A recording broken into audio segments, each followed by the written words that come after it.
Om Shanti. Good morning. साकार मुरली 14 दिसंबर 2023। बाबा का मीठा मीठा लेटर हम मीठे मीठे बच्चों के मीठे मंथन के लिए। मंथन शुरू करने से पहले शांति के सागर शिव बाबा की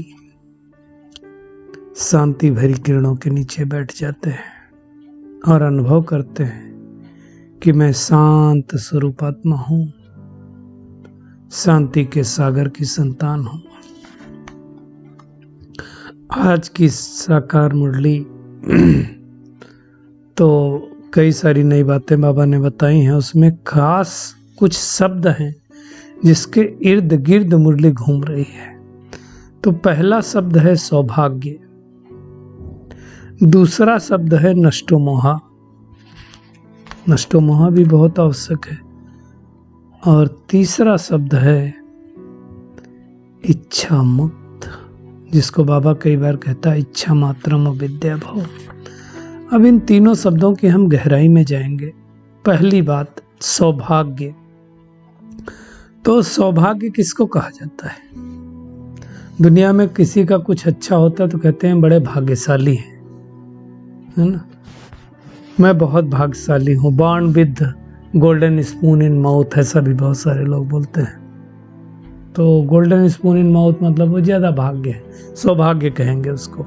तो भाग्यशाली मतलब एक भाग्य है ना। और सौभाग्यशाली मतलब एक भाग्य के बराबर और 99 भाग्य, तो सौभाग्य हो गए, तो उसको कहा जाता है सौभाग्यशाली। लेकिन भगवान कहता है तुम हो पद्मा पदम भाग्यशाली।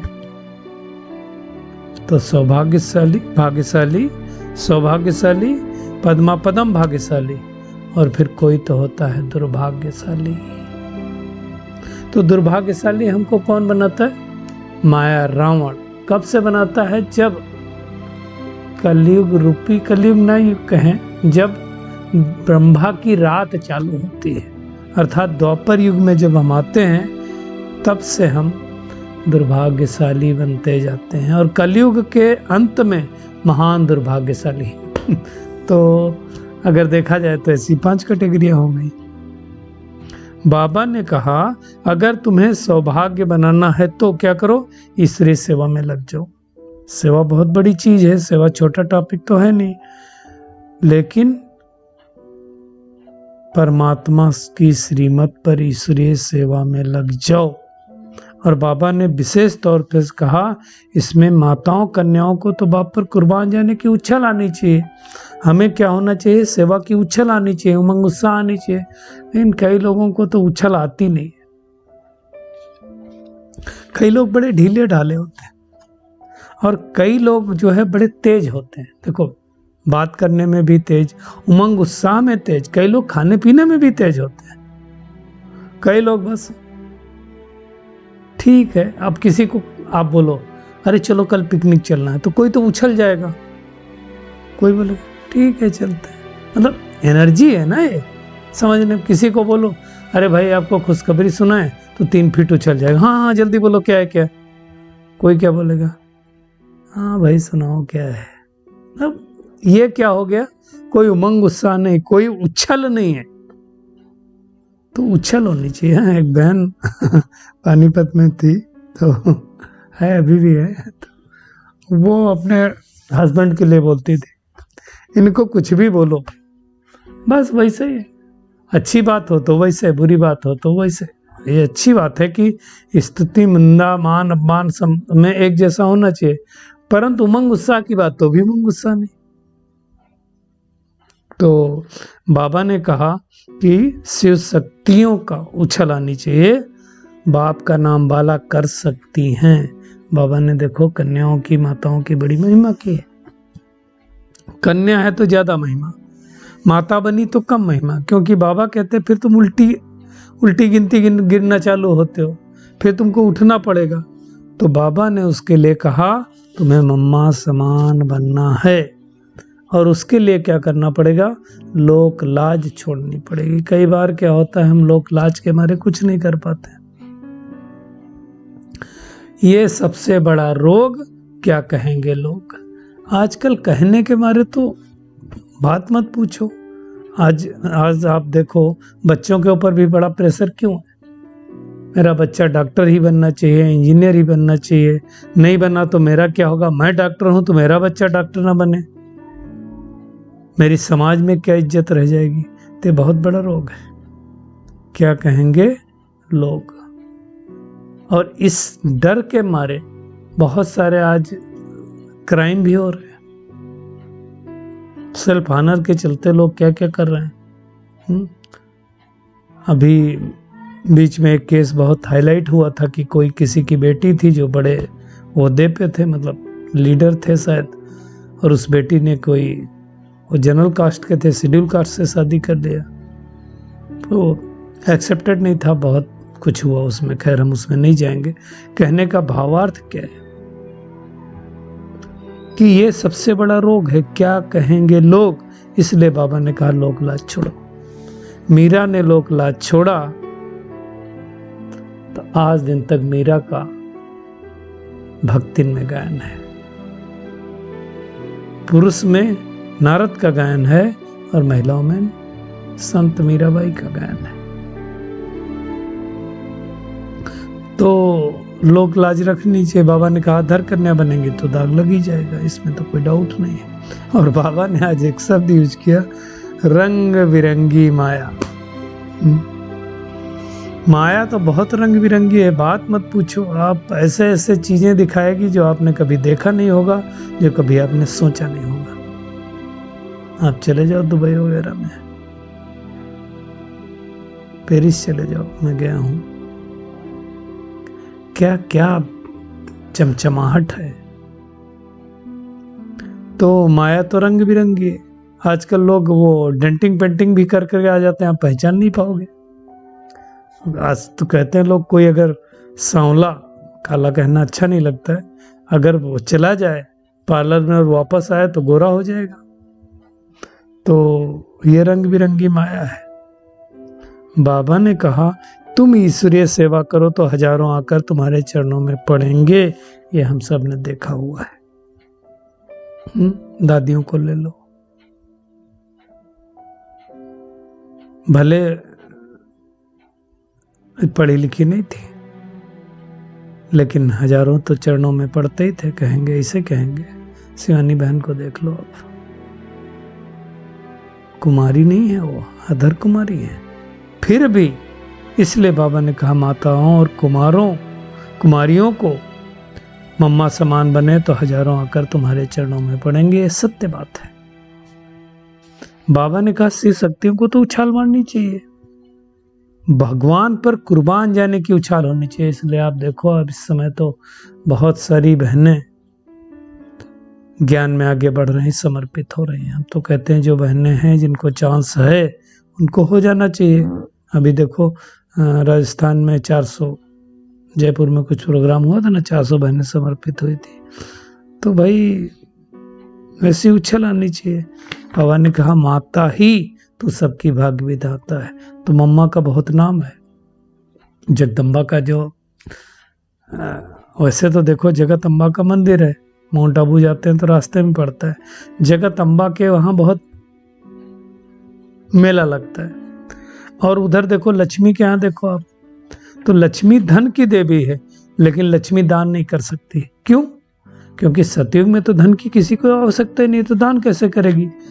और यहाँ जगत अम्बा है तो ज्ञान दान देती है। तो ये बात समझ में आनी चाहिए कि ज्ञान दान देने से ही धन मिलता है। और बाबा ने कहा धन हमेशा गरीबों को दिया जाता है। तो जा करके ऐसे ऐसे मंदिर में भी बाबा कहते सर्विस कर सकते हो। क्रिश्चियन का बाबा ने एग्जाम्पल कई बार देता है, नन बट वंस। तो वो नने क्या करती है, नॉर्मल को क्रिश्चियन में चेंज करती, गरीबों को ही पकड़ती, क्योंकि गरीबों को पैसे का अभाव होता है तो जल्दी कर्मठ हो जाते हैं, नौकरी का लालच देते हैं, बहुत कुछ देते हैं।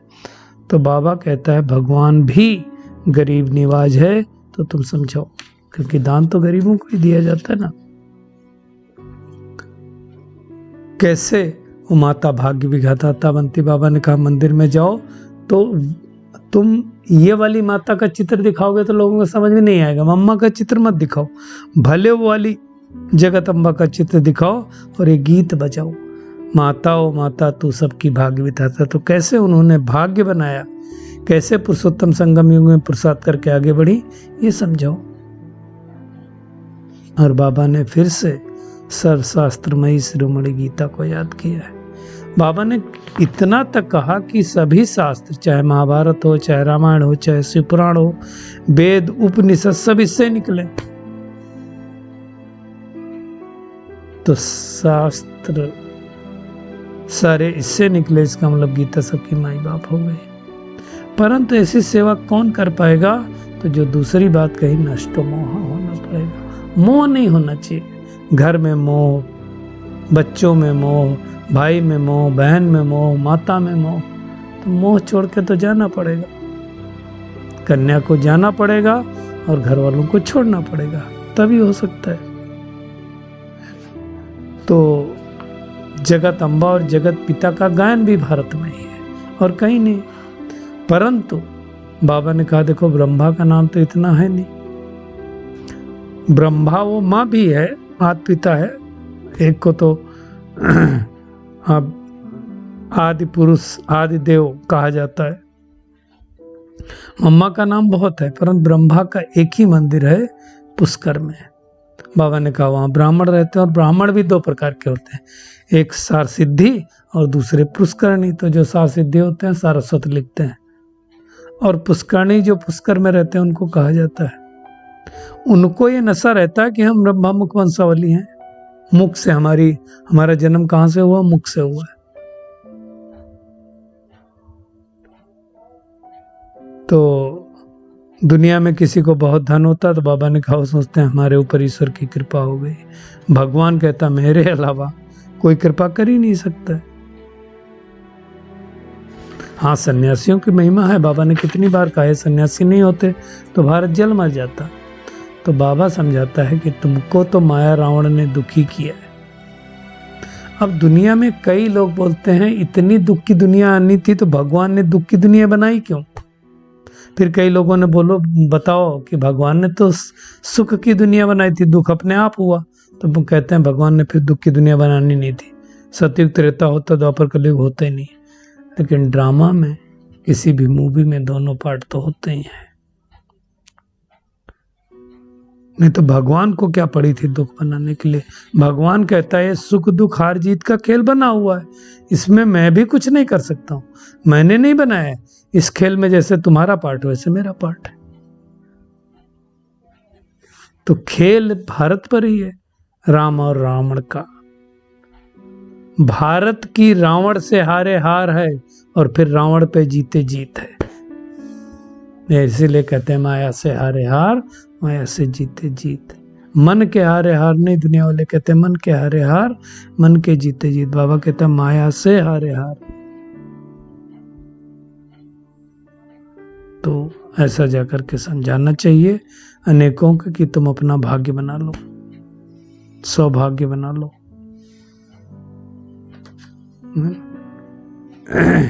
बाबा ने कहा सबको समझाओ, अभी अल्पकाल का सुख है, मृग तृष्णा के समान है। जैसे दुनिया में दिखाते हैं कि शास्त्रों में कहते हैं द्रौपदी ने वो कहा जाता है कि जब दुर्योधन जा रहा था तो उसको जब पानी था तो सूखा नजर आया, जब सूखा था तो पानी नजर आया। तो उसने कहा अंधे की औलाद अंधे, है ना। इसलिए महाभारत तो ऐसा दिखाते हैं। बाबा कहता है सृष्टि बदलनी है तो ये फिर से होगा। शिव जयंती भी यही मनाते हैं और रावण का पुतला भी यही जलाते हैं, राम का जन्म भी यही मनाते हैं। तो बाबा कहता है अब रावण आया है, उस पर तुम्हें विजय प्राप्त करनी है तो सर्विस करनी चाहिए। बाबा ने कहा ये बाबा अर्थात साकार बाबा बाहरयामी, और इनके अंदर जो लाड रहता है, एक शब्द यूज किया बाबा ने, वो है लॉर्ड ऑफ द लॉर्ड। वैसे तो दुनिया में लॉर्ड श्री कृष्णा को कहते हैं, परंतु भगवान कहता है श्री कृष्ण का भी लॉर्ड तो वो परमात्मा है। सकते। वंडरफुल बात है। Land lady and land Lord दोनों है।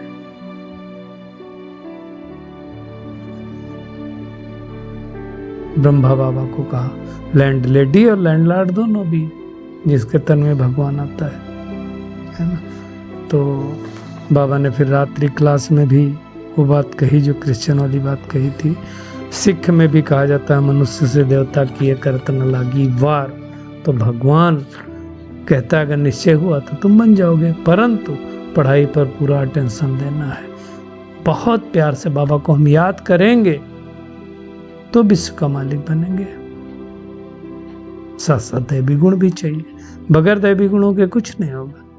इसलिए अभी अपनी जो भट्ठी चल रही है मॉर्निंग में, अमृत वेला ये कहेंगे 1 घंटे का है, जो भी है तो वो दैवी गुणों के ऊपर है। तो हमें जरूर जुड़ना चाहिए और दैवी गुण धारण करने की प्रैक्टिस करना चाहिए। तो आज का होमवर्क है तीसरा शब्द रह गया दिलाराम बाप, जो वरदान में आया हुआ है उस पर चर्चा करेंगे हम। इस दुनिया में अपना बाहरी शो नहीं करना, कोई दिखावा नहीं करना है। हमें क्या करना है, अपना सौभाग्य बनाने के लिए, है ना, सेवा करनी है, गुप्त पुरुषार्थ करना, कोई दिखावे की बात नहीं है। और इस रंग बिरंगी दुनिया में तो फंसने नहीं है। नष्टो वहां बन बाप का नाम वाला करनी है। सौभाग्य, सबका सौभाग्य जगाना है। दिलाराम बाप की याद द्वारा तीनों कालों को अच्छा बनाने वाले इच्छा मुक्त हो। जो दिलाराम बाप को याद करेगा वो आराम से बाप के दिल में बैठेगा। वो सदा वाह वाह के गीत गाएगा। उनके मन में हाय हाय नहीं निकलेगा। क्या निकलेगा? वाह वाह। कई लोग बोलते हैं ना हाय, तो मैं बोलता हूँ हाय नहीं वाह बोलो। जो हुआ वो भी वाह, जो हो रहा है वो भी वाह, और जो होना है वो भी वाह वाह। तो तीनों ही काल वाह हो गए, अच्छे से अच्छे हो गए, सब अच्छा है। वहां कोई इच्छा उत्पन्न नहीं हो सकती जब सब कुछ अच्छा है। संतुष्ट हैं तो इच्छा नहीं होगी, तब कहेंगे सब प्राप्तियां हैं। प्राप्ति संपन्न बनना ही इच्छा मुक्त बनना है, तो उसकी हमें मेहनत करनी है। स्लोगन है संस्कारों को ऐसा शीतल बना लो जो जोश व रोब के संस्कारी मर्जी न हो। अभी ये जो शब्द हैं दो, जोश व रोब, इसकी गहराई में हमें जानना है। और मैं समझता हूँ ये दोनों चीज संस्कार हो सकते हैं, हमारे अंदर हैं, इन्हें हमें निकालना है। चलिए परमात्मा किरणों के नीचे बैठ जाते हैं और अनुभव करते हैं। दिलाराम बाप की याद के द्वारा तीनों कालों को श्रेष्ठ बनाने वाली इच्छा मात्र विद्या आत्मा हो। हाय हाय के बजाय वाह वाह शब्द को यूज करने वाली, इस रंग बिरंगी दुनिया से मुक्त रहने वाली नष्ट मोहात्मा हो। ईश्वरीय सेवा करके अपने भाग्य को सर्वश्रेष्ठ बनाने वाली पद्मा पदम भाग्यशाली आत्मा हो। शुक्रिया मीठे प्यारे बाप दादा, शुक्रिया आप सभी का इस मीठे मंथन के लिए। ओम शांति।